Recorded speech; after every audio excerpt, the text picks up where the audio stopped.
कहानी जंक्शन। नमस्कार दोस्तों, अगर आप भी ऐसी कहानियां सुनना पसंद करते हैं जो दिल को छू जाएं, सोच बदल दें और जिंदगी में नई सीख दे जाएं, तो आप बिल्कुल सही जगह पर आए हैं।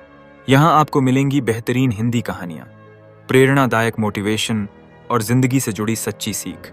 तो देर किस बात की, अभी हमारे चैनल को सब्सक्राइब करें और बेल आइकन दबा दें ताकि हर नई कहानी सबसे पहले आप तक पहुंचे, क्योंकि यहाँ हर कहानी सिर्फ कहानी नहीं, एक नई सोच है। चलिए शुरू करते हैं आज की दिल छू लेने वाली कहानी। एक समय की बात है जब एक घने जंगल के पास 5 मेंढक यात्रा पर निकल पड़े। उनके रास्ते में एक गहरा गड्ढा आ गया। अचानक 3 मेंढक उस गड्ढे में गिर गए, जबकि ऊपर सिर्फ 2 मेंढक रह गए। गड्ढे में गिरे मेंढक अपनी पूरी कोशिश करने लगे। वे उछलने, फिसलने और फिर से कोशिश करने लगे, लेकिन गड्ढा इतना गहरा था कि उनकी सारी कोशिशें बेकार होती नजर आईं। ऊपर खड़े दोनों मेंढक ने उन पर तंज कसा।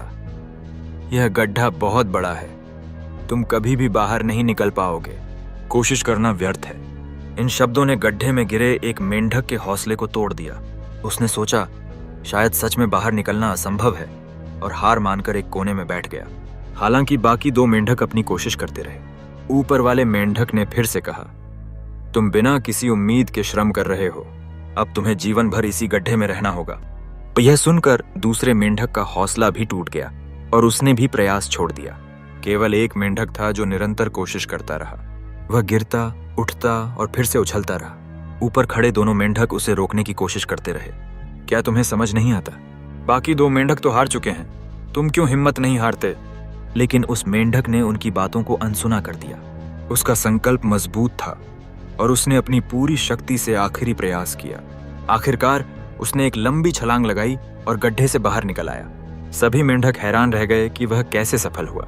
असल में उस मेंढक ने ऊपर वाले की नकारात्मक बातें नहीं सुनी, उसकी सोच सकारात्मक थी। वह यह मानते रहा कि लोग उसे प्रोत्साहित कर रहे हैं, जिसके कारण उसने कभी हार नहीं मानी। इस कहानी से हमें यह सीख मिलती है कि जब हम अपने लक्ष्य की प्राप्ति के लिए प्रयास करते हैं तो कई लोग हमें नकारात्मकता का सामना कराते हैं, लेकिन हमें उनकी बातों को अनसुना करना आना चाहिए। हमें अपने लक्ष्य पर जोर देना चाहिए, मेहनत करनी चाहिए और बिना किसी रुकावट के आगे बढ़ते रहना चाहिए। अगर आपको यह कहानी पसंद आई हो तो इसे लाइक करें, शेयर करें और हमारे चैनल को जरूर सब्सक्राइब करें, क्योंकि यहाँ हर कहानी में छुपी होती है एक नई सीख। आपको यह कहानी कैसी लगी कमेंट में जरूर बताइए। आपकी राय हमारे लिए बहुत मायने रखती है।